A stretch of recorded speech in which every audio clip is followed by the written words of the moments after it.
86 Charles is brought to you by Amazon. Go to 86charles.com and click on the Amazon link. Amazon is the perfect place to start prepping for the end, now that the Donald is president. The apocalypse is nigh. The Alliance of World Scientists is a new international assembly of scientists, which is independent of both governmental and non-governmental organizations and corporations. We submit that in order to prevent widespread misery caused by catastrophic damage to the biosphere, humanity must practice more environmentally sustainable alternative to business as usual. Our vital importance and role comes from scientists' unique responsibility as stewards of human knowledge and champions of evidence-based decision-making.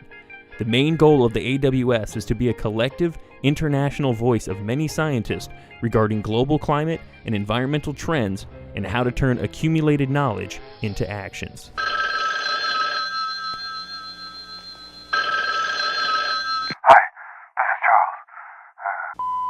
You are full of bullshit, my friend. I will sue you for everything you have. I will sue your ass. Welcome to 86 Charles, with your hosts John Darby and Travis Spencer. And with that, welcome to 86 Charles, Travis Spencer. Feels like it's been forever. John, I don't even know the last time I talked to you, but I feel like the world has changed again. We Always do this. does. If we take 2-3 weeks off, it's just like it gets to this point where like Lonzo Ball's little brother's getting arrested in China, and Donald Trump is like, "What the fuck is happening?" I was going to say, and he gets bailed out by Donald, our president, before we even do another show. And then he literally tweets, "I don't even think these little bitches are going to thank me." What? What the fuck is happening, man? It's the world we live in. Well, what I don't see and what I don't like about all of that is I can't believe that that's like a national issue. We're talking about some college kid who It's a got caught story. stealing. Do you know how often that happens? College kids make dumb decisions like that. But it's this whole dude, I news wish- cycle worth of stories, and then you have things like this where it's like, oh yeah, but we are going to kill the world very soon. And no one's talking about it. No one's doing anything about it. Donald Trump's not stepping in to save the world. He's stepping in to save some jackass kids who made a poor decision in a communist country. On top of that, You know what happened? I think this is like terrible for LeVar's whole industry because LeVar planned this out, right? LeVar was like, all right, go to China, get arrested, work your way through the prison system and become a legend in their league, through the prison league system in China. Prison league. So he was going to There's sell only a one ton of legendary shoes. Chinese basketball player, and you know who it is. Stephon Marbury. Exactly. It's Starberry. You think this LeVar? You think which Lagello? But which one is he? Leangelo? I think let's just call him Lagello. Jello. Lagello. I like Lagello. Yeah. I know it ends with Jello. I know that. Lijello. Yeah, Lagello. Jello That's ball perfect. is not going to be Starbury. Never going to happen. Dude, the prison system, I think, like, even with his jump shot, because if Lonzo does it over his right shoulder, he probably has, like, an underhand jump shot, right? Like, that's how these kids work. I don't care if he Underhand turns his jump back to the shot. basket and does it over his head. I'm not interested. Yeah, We're on a he dying throws planet it over that his we back. are killing at a rapid rate. Dude, And our what if he president throws it over only his wakes back? up to tweet and save college basketball players. Lagello, like, I just feel bad for LeVar because he had it all planned out. All right, John, we're way off topic. We had something to talk about, probably way more important than Lagello ball. Probably. Probably. Exponentially Lagello! more important. It kills me. I had to say something. Yeah, no, again, and to the point, I've had more people talk about that than anything having to do with this. No one's talked about the Alliance of World Scientists. That's weird because I feel like it's been a day or two since they last put out this statement, right? The article the letter that this kind of came out about 2 days ago. No, what I'm saying, it's been 25 years since they first told us this is an extinction level event, you stupid motherfuckers. Wake up. Yes. It's been 25 years and nobody did shit. I mean, Yes. Actually, the cool thing about reading this article, I'm sure you're going to get into it, is like we did something really cool. The ozone layer. we figured out how to stop CFC emissions and cure the ozone layer really kind of fast. Well, okay. So why has it been 25 years for all this other bullshit? And get into it. Sorry. Jump the gun. No, you're fine. And yes, we will get into the article once we get into the next segment. But basically what they said 25 years ago was, these are all the things we're doing to kill the planet, and we need to stop doing it. We didn't do any of them except for we did a good job of cutting out what was like chlorofluorocarbons, CFCs. Correct. CFCs, yeah. So we cut those out, and as a result of that, we have repaired a significant amount of the hole in the ozone layer. It's still not cured by any means, but it is the smallest it's been since, I forgot what it said. Since recorded, yeah. So we made positive progress in that one area, and that was kind of the thing they highlight, being, hey, so when we actually do things, it can work, but it's the things that we still need to do, we haven't even begun, and it's in the basis of the article is telling us that it's probably too late. Well, I mean, John, is it time to stop doing 86 Charles and do we need to start doing apocalyptic times again? Like, that's kind of what I was thinking when I read, like, it's an extinction Charles level event. We're all going to fucking die. Charles can be anything. Charles can be anyone. So if Charles, in this case, is the planet, hey, we got 86 Charles. John, never fucking tell me that Charles is Gaia. Gaia is way greater than Charles. That name doesn't sound 86 Gaia. Doesn't sound as good. Well, no. I don't know. We might have to rebrand soon. 86 Gaia. 86 Gaia. We're all dead. We're all gonna die. I think we should keep doing this until the planet ends, and I guess it won't be that long. Yeah. Extinction level event. It's bomb threat to the whole world. What is going on? What the fuck's going on here? Check it out, yo. Holy amazing grace about face. Total erase. It's off the face of the I've been dropping the new science, and I've been kicking the new knowledge. And I've seen to a degree that you can't get in The sounds of science. The sounds of science. Congratulations on the mess you made of things. I'm trying to reconstruct the air and all that brings. And oxidation is the compromise you own. But this is beginning to feel like the dog wants a bone. Say,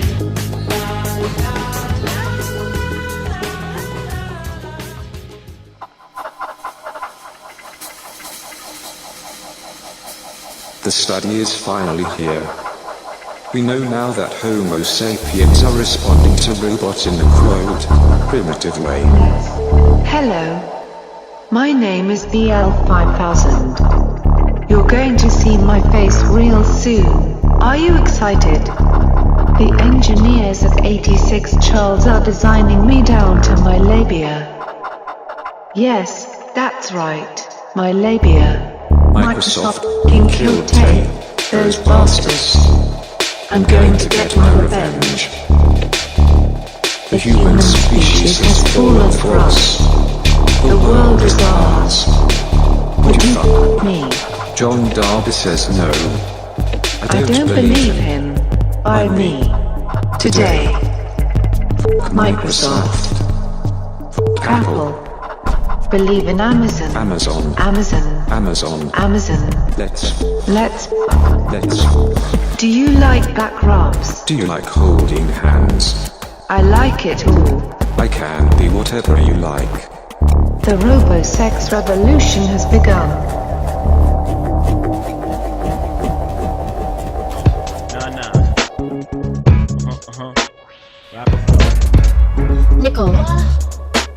Nickel, what? 5 topics currently trending. Travis. John, do we have to change this segment? Because they're like, this topic isn't currently trending. It was previously trending from our last segment. Yeah, but which makes it currently trending now because we just talked about it, which makes it trending. So this is literally currently trending because I know 2 guys that just talked about it. Just blew my mind. Wow. So we were talking about the Alliance of World Scientists, the AWS. Well, it was birthed from this article. In late 1992, 1,700 scientists from around the world issued a dire, quote, warning to humanity.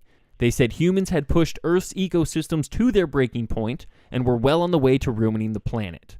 The letter listed environmental impacts like they were biblical plagues.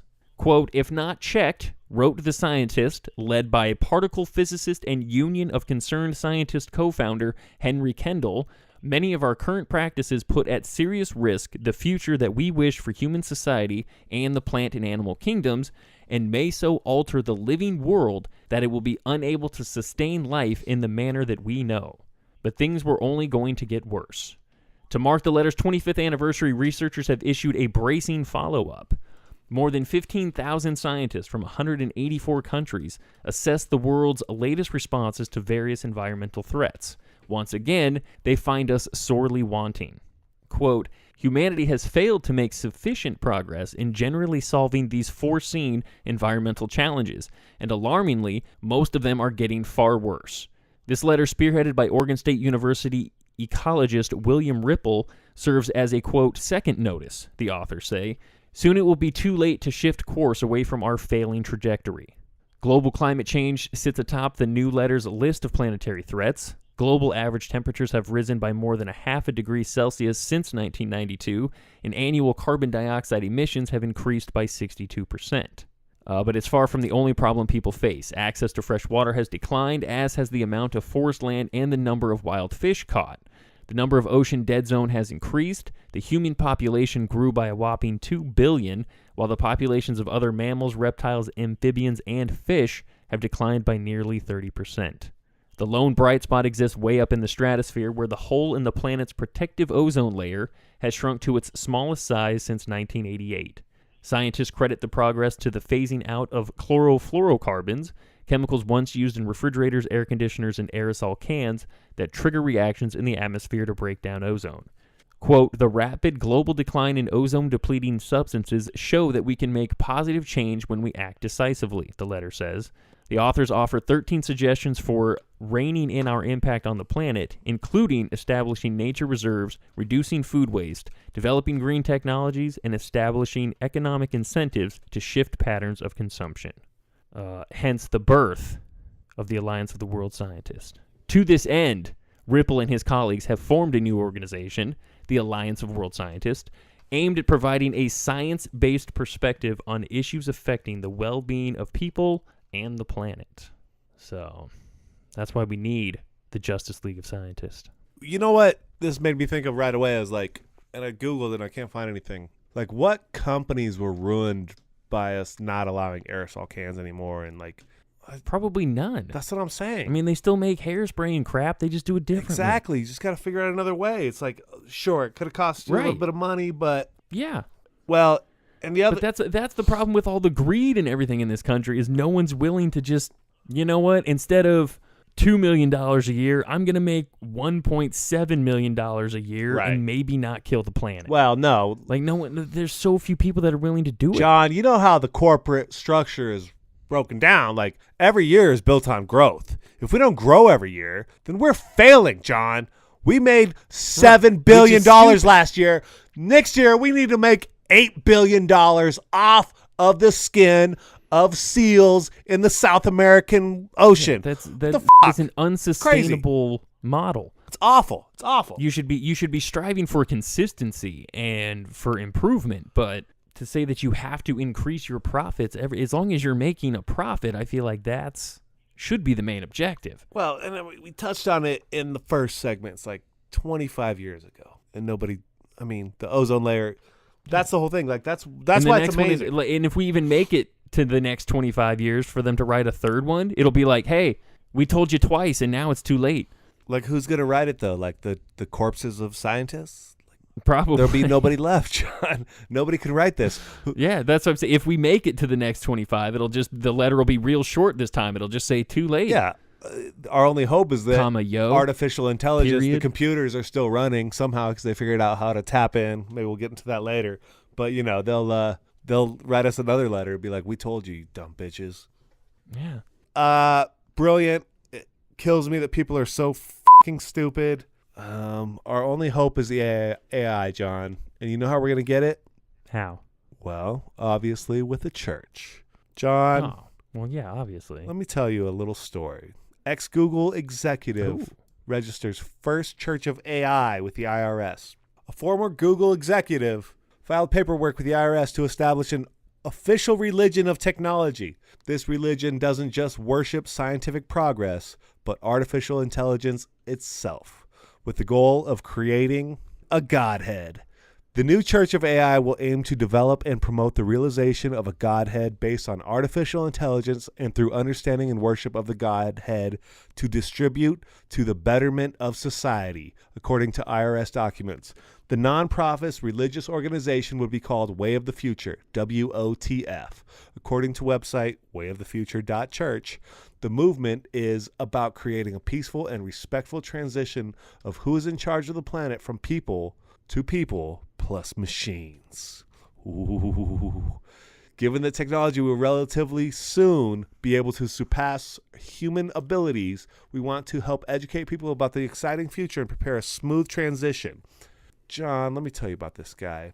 Former Google executive Anthony Lewandowski is the dean of WOTF. He's the engineer behind Google's self-driving car project known as Waymo.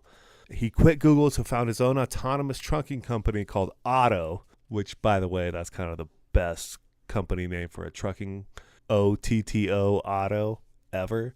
John, enjoy that. Which Uber bought in July of last year.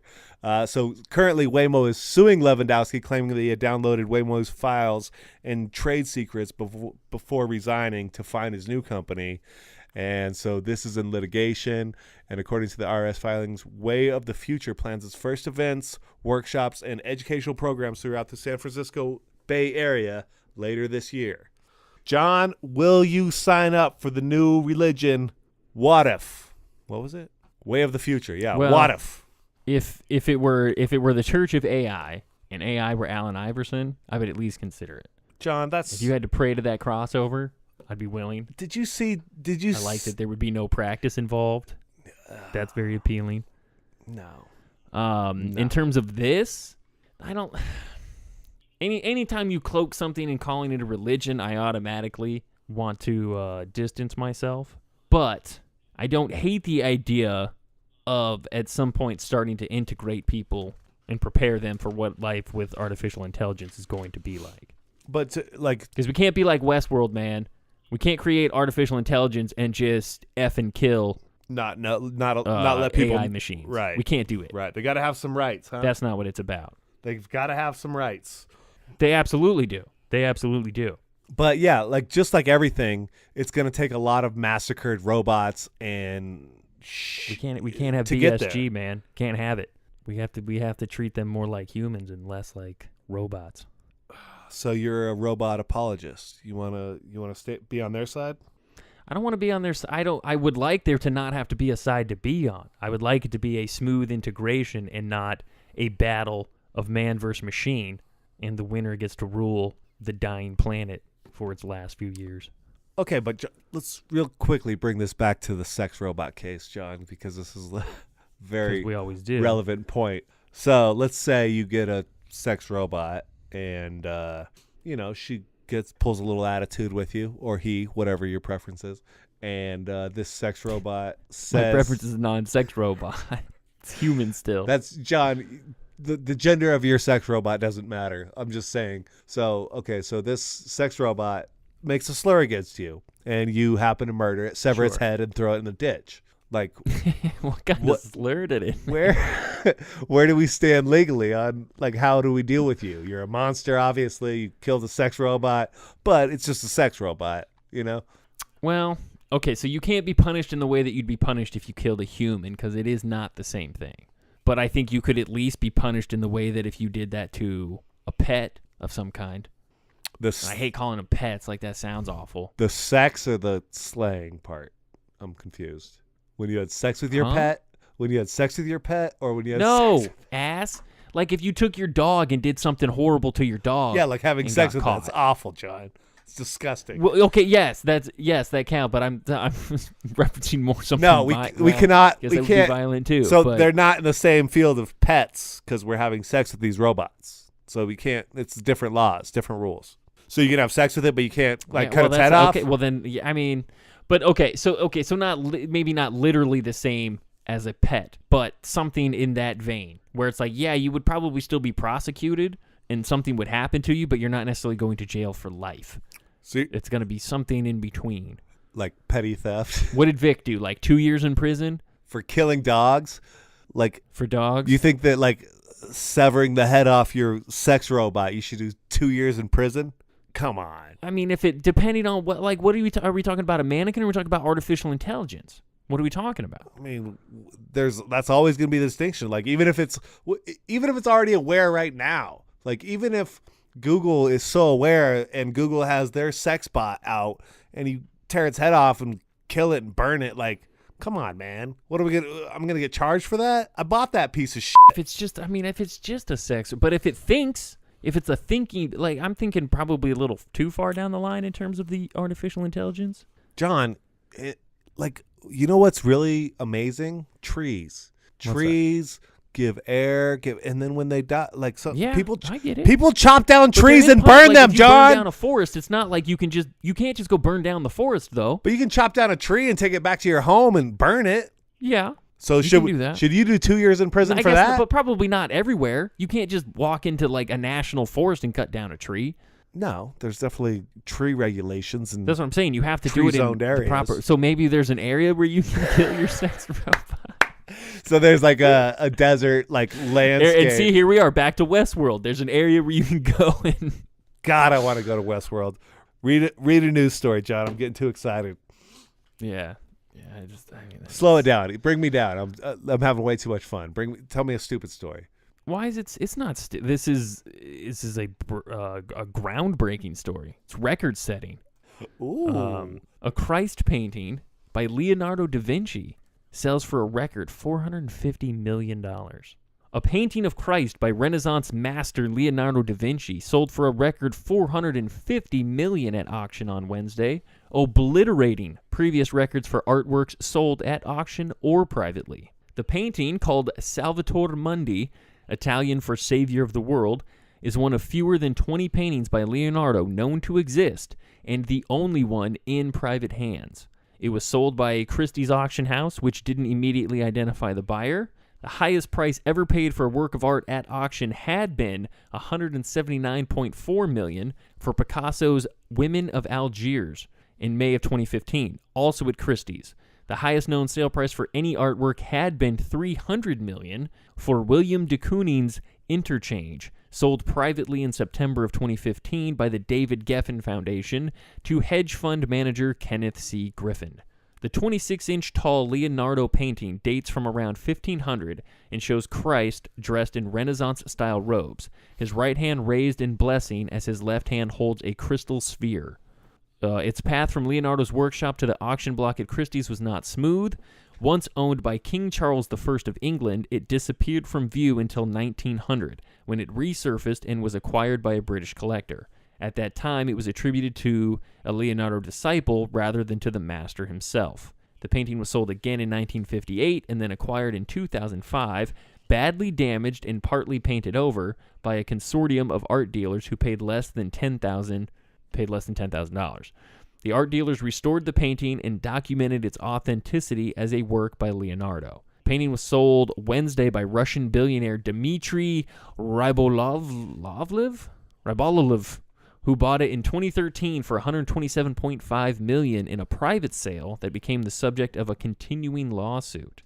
Christie's says most scholars agree that the painting is by Leonardo, though some critics have questioned the attribution, and some say the extensive restoration muddies the work's authorship. Wow, $450 million? I wouldn't own the actual Michael Jordan for $450 million. I don't want to collect anything that badly. Some Illuminati shit, John. That's weird, man. For a painting, like Christ holding a sphere. I get it, because you're the person that has the only Da Vinci that's not in a museum. But I mean, that's $500 million. Yeah, It's a piece you of could buy history. a country for that. It's literally, couldn't you? it's a piece of history, John. You don't get it. Christ holding the sphere? Yeah. That means he's like a crystal. Like, what is he, like looking into a crystal ball? Oh, now you He's get holding it. a crystal sphere. Now you get it, John. This is something that we can't let the Vatican get. So this Russian guy is holding on to it, selling it.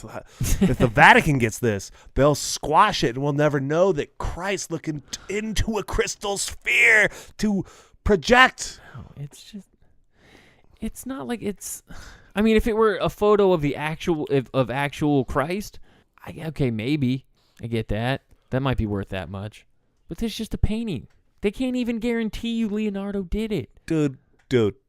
We've got plenty of pictures of Christ. We don't need any more paintings. We got plenty of pictures of Jesus. No, but that's what I'm saying. Like, if it were an actual photo, like if a photograph existed of Christ, then I'd be like, all right, yeah, that's probably worth $500 million. That's the whole point. There's no photos of Christ. They're not worth anything. It wouldn't matter. Exactly. I mean, you want to see some? So for all we know, this is just some dude.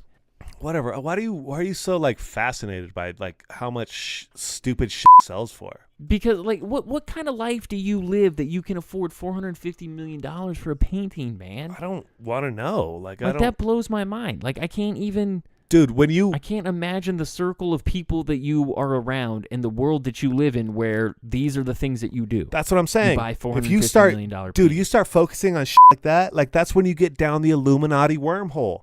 Like there's this elite level of people that think that this has so much meaning and like these giant crystals and shit or diamonds or like. Well, isn't it nice to be aware of that though? Isn't it nice to know what's happening? No, I'd rather just bury my head in the sand and work and drive some horses like the good Amish people.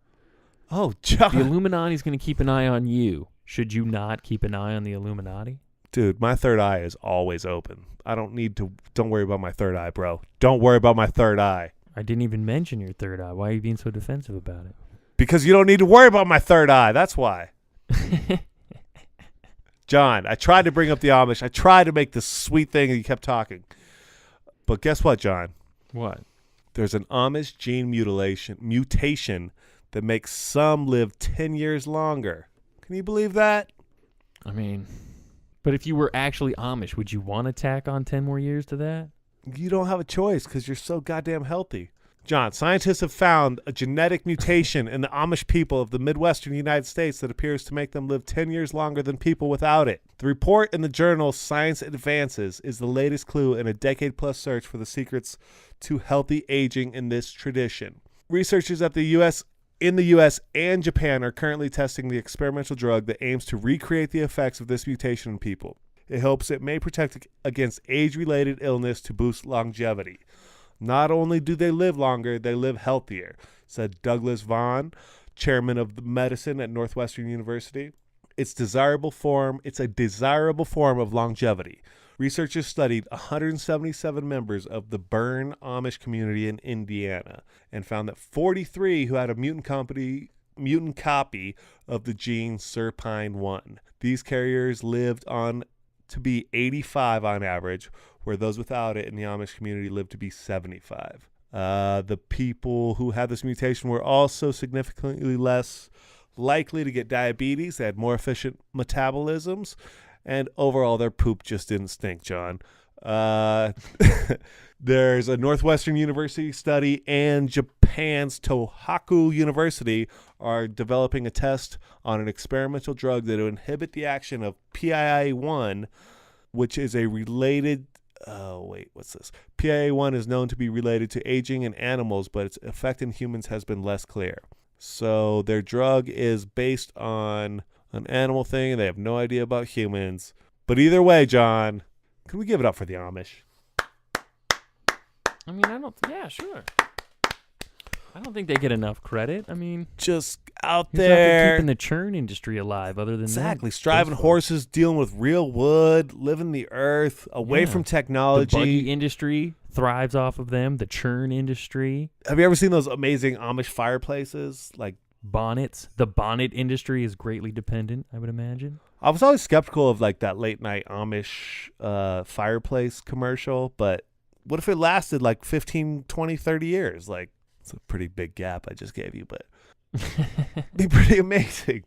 Pretty amazing. Hey, I think if anyone could get, an injection of some good old-fashioned American grit laced with some barn raising and candle making, I think we could probably all stand to do that. Or how about you fucking pussies get out there and just rub some dirt on it? This is, Yeah. I'm not Go out and I'm raise not a barn, disparaging man. Make women your own at all. candle. Just disparaging weak people. And I'm sorry to use that word. I really do apologize. It's something I got to work on. Because pussies aren't weak, John. Pussies are very strong. Anyway, True. Very true. let's get back to the point. Like, just go rub some fucking dirt on it. Go out and do something. Like, there's a Well, it's reason. you know what? I feel like this is an internal way to do that for people that probably wouldn't do it on their own. So maybe it is a good idea. Right, so you're going to inject something. You think that's going to work? You think it's going to work like that? No, it's not going to work like Hey, that. ask Barry Bonds, man. What is Barry Bonds doing now? Like, it was good for 3 years. Sure. So great. What is it going to make your baseball career a little bit longer? And then you're going to get hired by the broke Marlins, the and then you're home going to run get record. fired. Then you're going to get fired. Probably got some. He probably got some Amish genes put in. And then you're going to get sued. Like, and then he went and cut down a tree, made his own bat. and then you're not going to make the Hall of Fame. Like, just do what Moises Alou did. Just pee on your I'm hands. just saying. Pee on your man. feet. Injections work. Like, sometimes. if I was a giant, I would pee on. I would do what Moises Alou did, not what Barry Bonds did. Not the cream or the clear, but the man. urine. Go with the urine. The urine will make But you if stronger. you had Amish genes injected into you, you wouldn't have to pee on your hands. They'd naturally callous. John, here's what you do. You get a big thing of cheesecloth, you fill it with good Amish dirt, and you beat yourself with it repeatedly. Well, you had me at cheesecloth, and you didn't lose me with Amish dirt beating. Like, then you get the beating, the dirt. Like, it's just there. It's there. It's like flogging yourself. I get it. Exfoliate that cell. Exfoliate with the cheesecloth of Amish dirt. Like, this is like the best. This is actually making me skeptical. Like, I'm pretty sure that the Amish have like a publicist. You know, like, how are these studies? This is all a. These studies all are all of a scam. sudden getting done from, great. And then, like, next thing I'll see, I'm sure I'll see it in my feed once we publish this. It'll be like, Google is suggesting that you buy Amish blah, blah, blah, this and this. It's like, whatever. Like, and I'll probably buy it. Like, I don't even have enough money. But if the people click through Amazon at 86charles.com, maybe I'll have enough money that I can buy good Amish goods. Buy some Amish candles or something. Ooh, that'll probably make, like, Get you a nice. don't get go you a nice Pioneer woman, bonnet. go Amish woman, right? Yeah, for sure. John, what's your favorite holiday? I'm done talking about the Amish. I don't even know what Amish holidays Probably are. still Christmas. I still like Christmas. Really? Yeah. You like Christmas over? I mean, well, only because I don't really have to. Like, my participation is whatever I want it to be. I'm not one of these people that's like, I have 14 gifts to buy, but I don't play that. I don't do any of that. Isn't like that like the story I of do your not life? give. I do not receive. I get to just enjoy the holiday. But how is Christmas different from every other day of your life that you don't have to participate? Like, that's just how your life is. Like, you don't have kids. Well, no, but I just don't have you a asked what my girlfriend. favorite holiday is, I guess you have a and job. that's my favorite holiday. So you have to participate in work. Yeah, I mean, I have to go to work. They don't just send me checks. So why do you like Christmas over Thanksgiving? Explain that. It's just I don't know. I just like the feeling of Christmas time. So what's There's a palpable feeling. okay? So the best things about Christmas are like lots of food, lots of food. Just, it's I don't and know. gifts. I feel like it brings out a lot of good in people typically. Okay, but what about Thanksgiving? Like, Thanksgiving's so much better than that, John.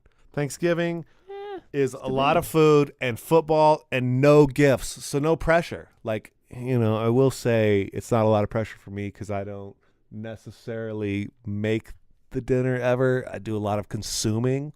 I will make a lot of drinks though. I'm always the drink maker. That's my portion in it, which I'm fine with. I'll open bottles of champagne, wine. I'll make cocktails. I'll do it all. Bloody Marys in the morning, all the way through the day. But that's like, there's just no pressure. And football all day. You have a whole day of football, John. What are you talking about? Thanksgiving is so much better than Christmas. That could be every Sunday's an all-day football thing, and you could eat all day too. John, you're obviously an asshole. But let me tell you a little story.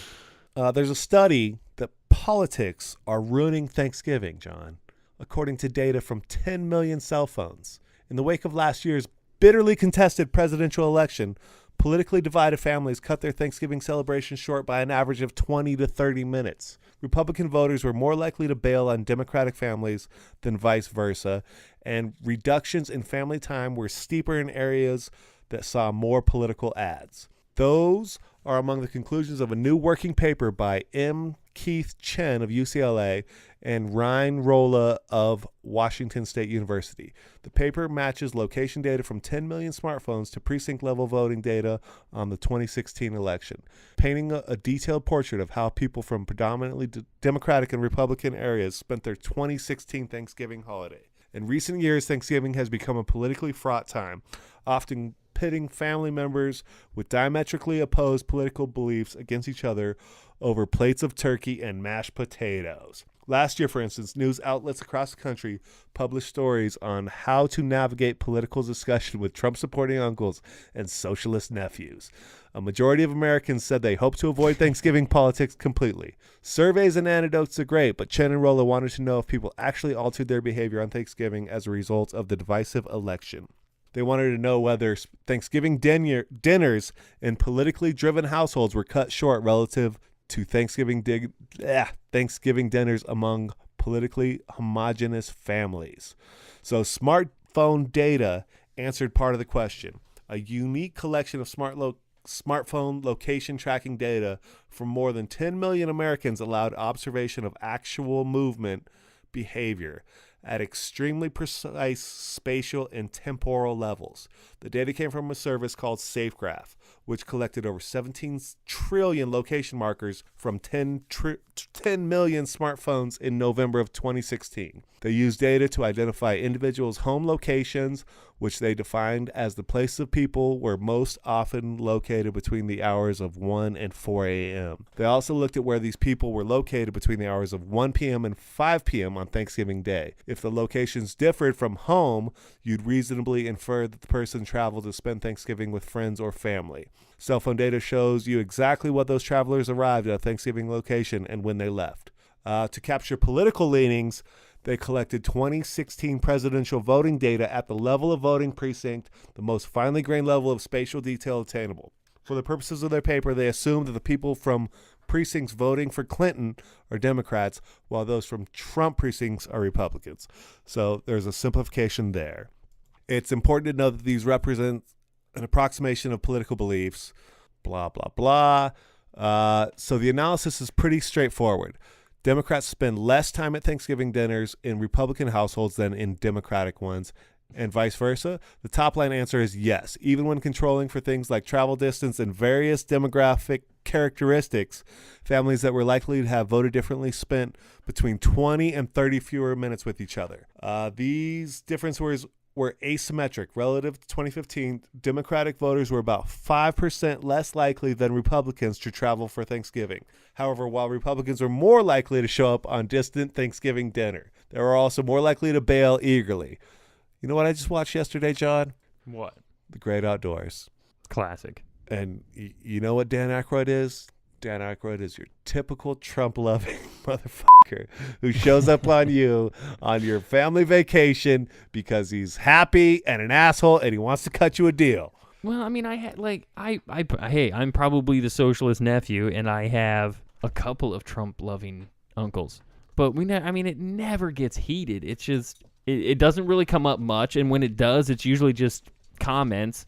And I know from my end, I'm like, I just don't even engage. I just let it go. There's no reason to try to be right. Well, John, that's because you're passive and you're a sad man. Is that what that is? No, you're right. It's like, thank God for football. That's all I can say. It's like, I'll argue with you all day about how Jason Garrett's a piece of shit, how, Matthew Stafford will never be a quarterback who can win a championship, about, how Sunday night games, how we shouldn't even play Thursday night games, for God's sakes. But let's, for the love of God, let's not even talk politics. Who cares? Like, look. Well, I can't speak to the validity of the study. I mean, I'm sure they did a good job on it, but yeah, it sounds like I don't know. It seems odd that it's. I feel like they're just trying to make it something politically driven, and I don't know. Maybe it's just my family, but we've never had big fights about politics, really. Right. I feel like there's enough. Even though we do have some that are completely opposite. Like now, maybe more so than ever. I think that there's enough data out there that if you're an enterprising social scientist in this case, like, and you want to use, it's just like any argument, right? You want to use this social data to back up your argument. Sure, you can make it work for you. But there's so many variables. It's stupid. It's absolutely stupid. Yeah. All right, John, where are you going for Thanksgiving? Don't fight with your family over Thanksgiving. Enjoy your turkey. Where are you going for Thanksgiving, John? Nowhere. I never go anywhere for Thanksgiving. Oh, well, that sucks. John, I'm going to Brooklyn for Thanksgiving. New York City, they're going to invite me. They're going to be so happy to see me. Oh, I was going to say, they are going to instantly regret that. Get ready. It's nice of them to offer, but they are going to be very unhappy about that. Get ready, you New York. It's been since I was 18 since I've been there. All right? Yeesh. All right. This is the longest segment ever. It was supposed to be 21 minutes. Hard out. You're killing me, John. You're killing me, bro. All right. That's enough. That I'm tired. I've read way too much this month already. This month in one article. Done.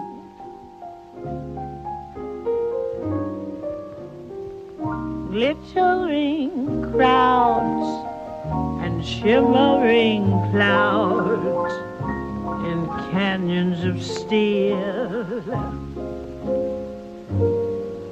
They're making me feel I'm home.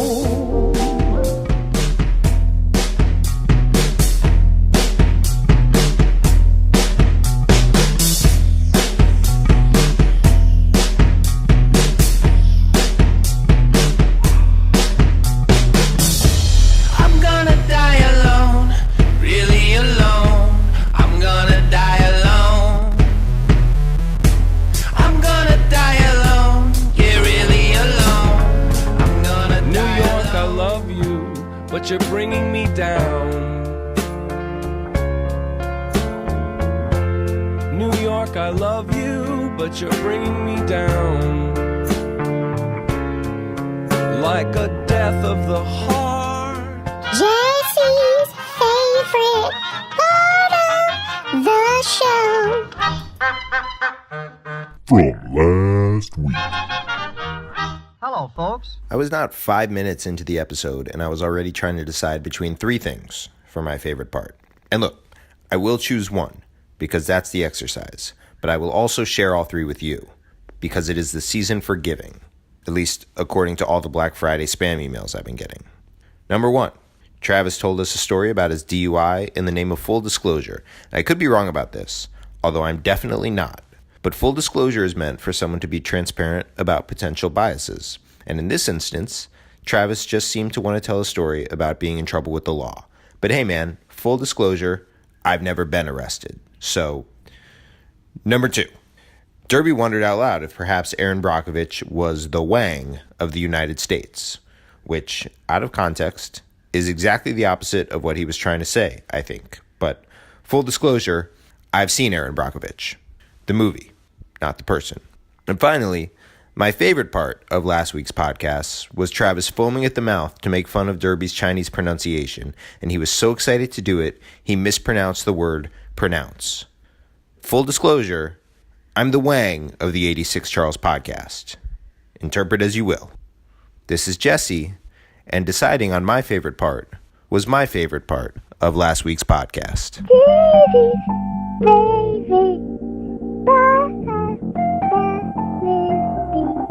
What you're saying is that we should destroy this flat top. Flat top is my enemy. Get two flame grill position to answer for just 6 Flat top is my enemy. Flat top is my enemy. Flat top is my enemy.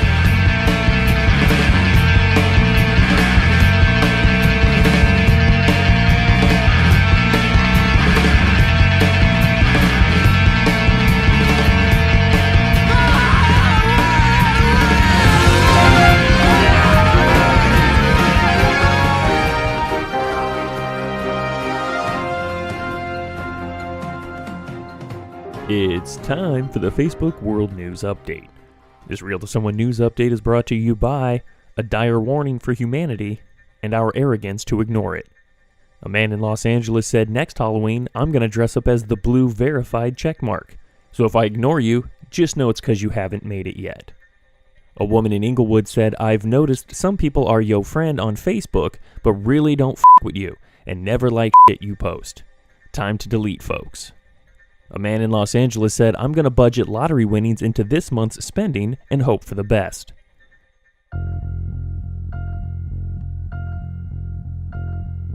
"25 years ago, the Union of Concerned Scientists called on humankind to curtail environmental destruction, and cautioned that a great change in our stewardship of the Earth and the life on it is required, if vast human misery is to be avoided.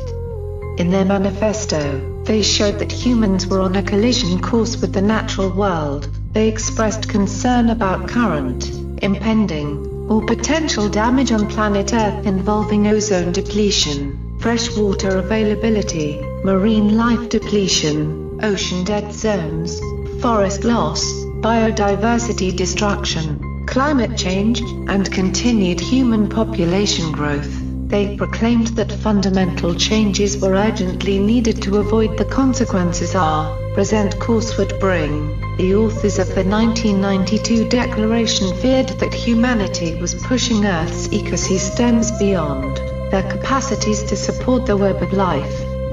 Since 1992, with the exception of stabilizing the stratospheric ozone layer, humanity has failed to make sufficient progress in generally solving these foreseen environmental challenges, and alarmingly, most of them are getting far worse. By failing to adequately limit population growth, reassess the role of an economy rooted in growth, reduce greenhouse gases, incentivize renewable energy, protect habitat, restore ecosystems, curb pollution, halt deforestation, and constrain invasive alien species, humanity is not taking the urgent steps needed to safeguard our imperiled biosphere, as most political leaders respond to pressure. Scientists, media influencers, and lay citizens must insist that their government take immediate action as a moral imperative to current and future generations of human and other life. With a groundswell of organized grassroots efforts, dogged opposition can be overcome and political leaders compelled to do the right thing. It is also time to re-examine and change our individual behaviors, including limiting our own reproduction and drastically diminishing our per capita consumption of fossil fuels, meat, and other resources. The rapid global decline in ozone-depleting substances shows that we can make positive change when we act decisively. Now, as an alliance of world scientists and with the public at large, it is important to continue this work to document challenges, as well as improved situations, and to develop clear, trackable, and practical solutions while communicating trends and needs to world leaders, working together while respecting the diversity of people and opinions and the need for social justice around the world. We can make great progress for the sake of humanity and the planet on which we depend.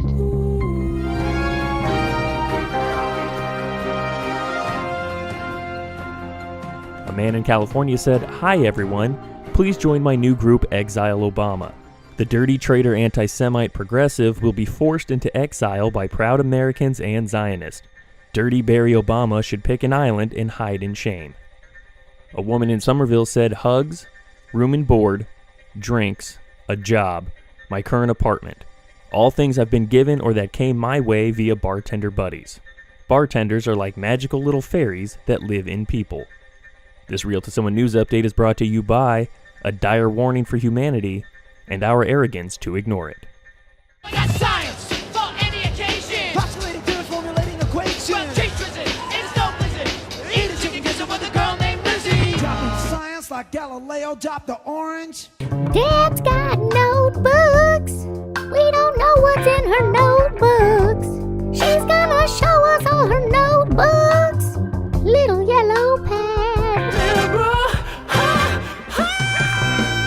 I feel a little bad. I have a new notebook. I mean, I don't feel bad for having a new notebook. I love that, right? I got it online via the 86 Charles Amazon link. Use it if you have any Amazon needs. And I actually bought 3 notebooks and picked this one after I got them all, which shows you how obsessed I am with making sure I have just the right notebook. It's a nice one. It's got like a black and red color block cover. I'm using my favorite pens, Bic Uniball Vision Fine Point, also Sharpies, to write in it. What I'm feeling bad about is that based on the fact that it's November 2017, one of the first things I'm writing is a list called What's Worse.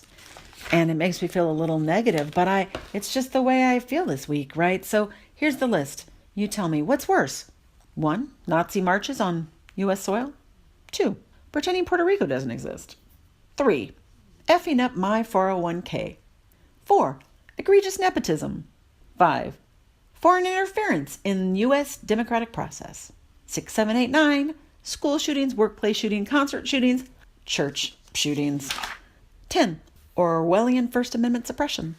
11, pervasive, continual, institutionalized racism, various.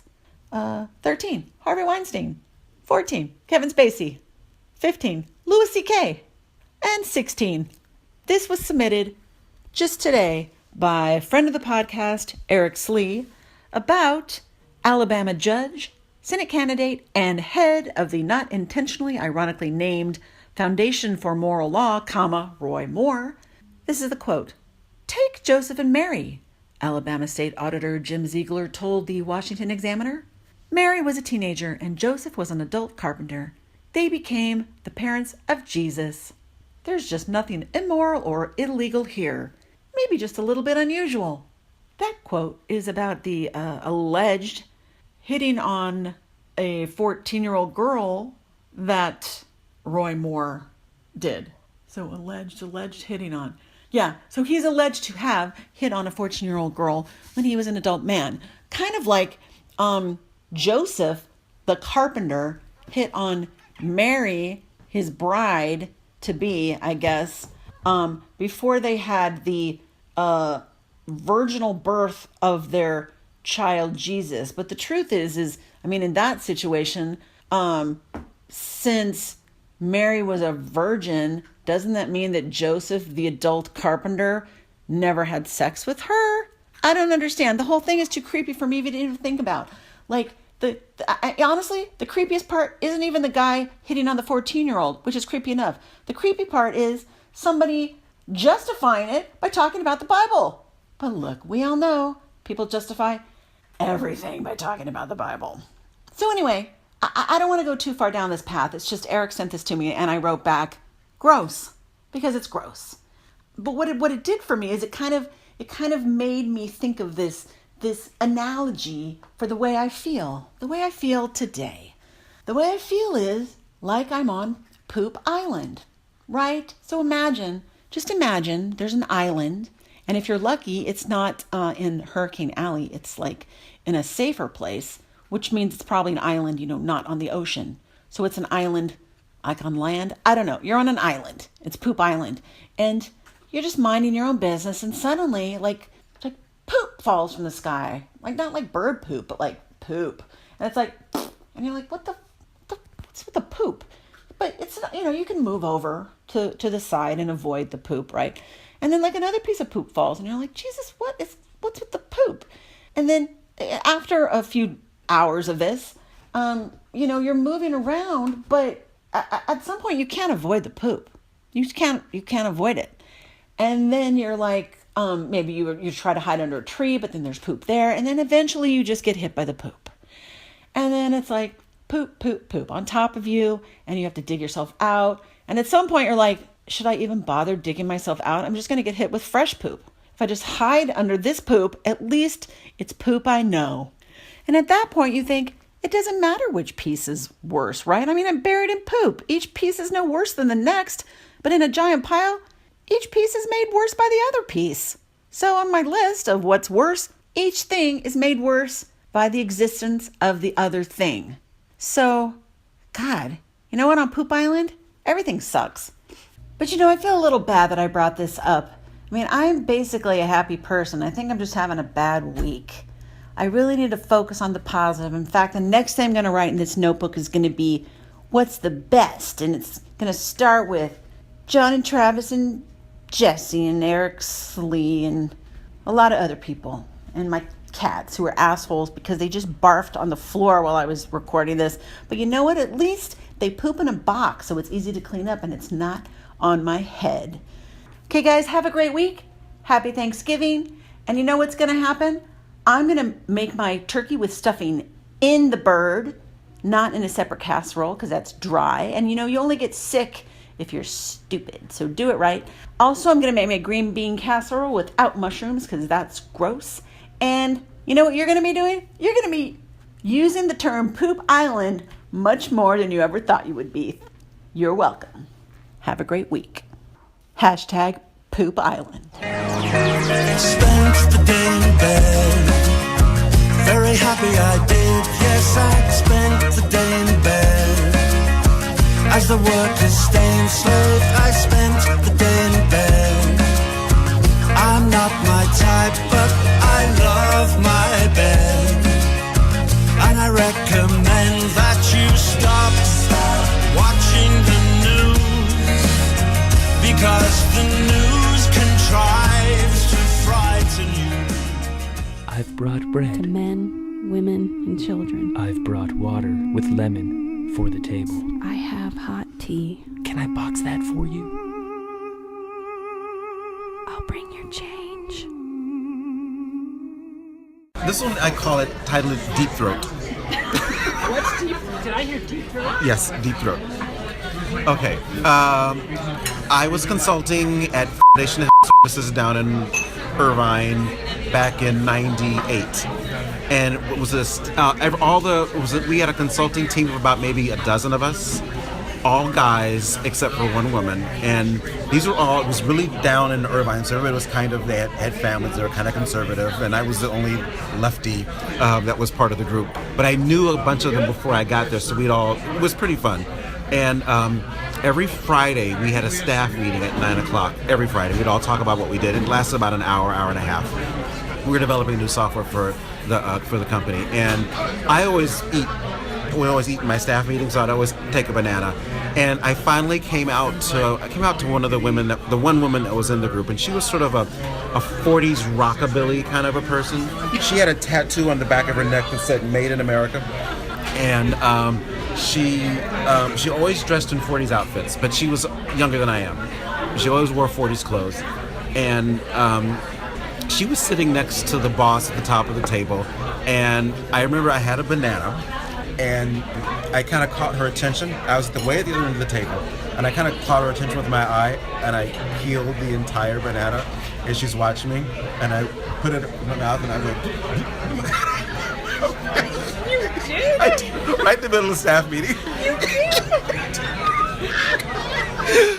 And I kept pushing it all the way in, and I finally just got the whole thing in, and she fell out laughing. And it was a serious staff meeting. Everybody's quiet and they're reporting. And yes, that was pretty funny. The thing about it is, What did she do? she started laughing and ran out of the room because it was one of those serious kind of meetings. Nobody was joking around except me. And and I thought, and nobody else got what I was. Nobody else saw you do that? They didn't really see me. They didn't get. Well, this is down in Irvine. They go home with families. They weren't that. That's an interesting way to eat a banana bird. It's kind of funny. I thought no one else caught it but her and I. It turned out the boss did. And at the next staff meeting, he said, "Would you, for now, everyone refrain from bringing food to the staff meetings?" Yeah, that was funny. So terrible. That was Jonathan Cowan making his third triumphant return to 86 Charles. Jonathan, thank you so much for the story. The trifecta, man. Bringing great stories, and this one might be the best of all. This is, amazing. Amazing. The pair of cojones on this Cowan. It's like... I like that we went with the story of Deep Throat for the hat trick. Yeah, absolutely. It's like you got to go Deep Throat on the hat trick. It's beautiful. Absolutely beautiful. You got to go out like a star. I'm trying to think. I'm usually like team meetings. I'm just usually half dead. I can't even.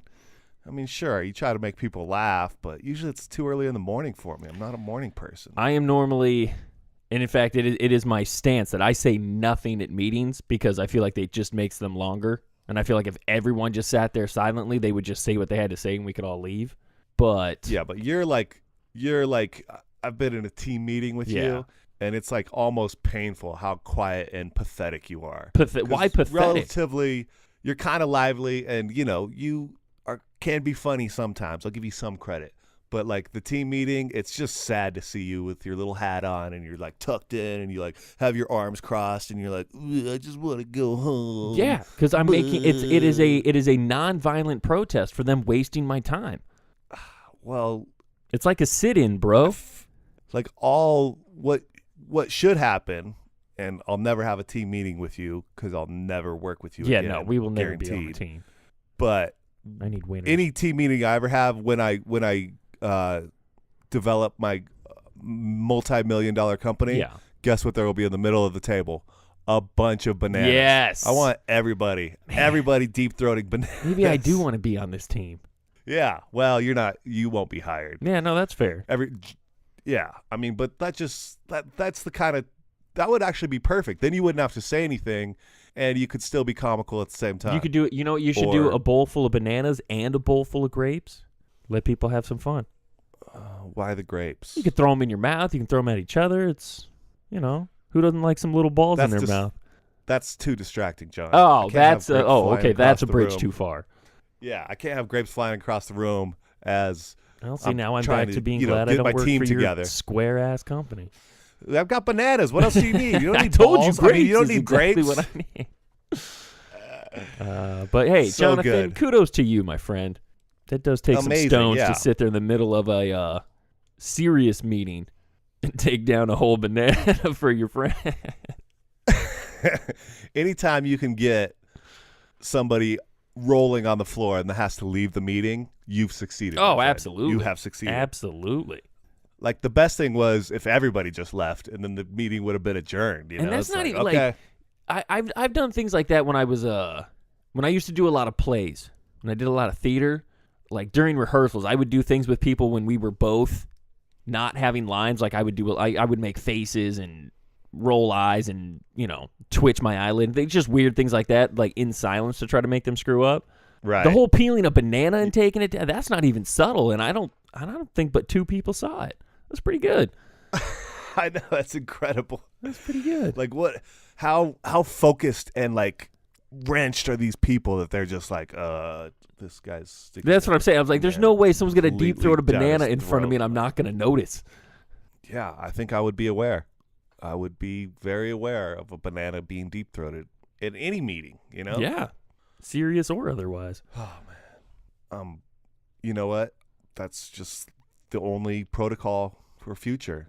That's every meeting I'm ever gonna have. Even like when I'm trying to hire somebody, like I'm gonna just bringing a banana to every meeting from now on. Yeah, I'm gonna deep throat a banana as they're telling me about themselves. So tell me about yourself. How would you help my company? Hold on. Full peel. Oh man. Well, now see, I hate So to do brilliant. this, but I feel like I have to put the pressure back on Jonathan to give us a 4th story. Whoa, that's not. I mean, it takes First time. of I'm not all- going to rush him. There's not a it's not an expiring offer. But I feel like he could be our. What is the club on SNL like after you host like 5 times, like you're in a club? He could be like our first like 4-story club. Our 4-timer. Yeah. I mean, the trifecta is pretty good. And can you top deep throating a banana in a meeting? I'm sure he in could. Irvine, of all places. You assume that he doesn't have more stories than that? It almost sounds like an Ollie G thing, or not a Bruno. It's a Bruno thing, right?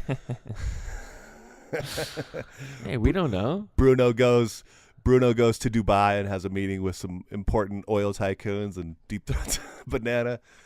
I don't hate it. Beautiful. Jonathan, thank you so much for the story. Jonathan, you're the Keep man. them coming. Love it. John, who we got to thank?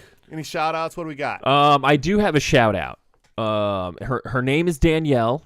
We used to work together. She has moved on. I'm not even sure she listened to a whole episode, but she said that she listened to at least part of one. So I told her she has earned herself a shout out. Shout out to Danielle. Did she also tell you, like your mother, that she liked me better than you? No.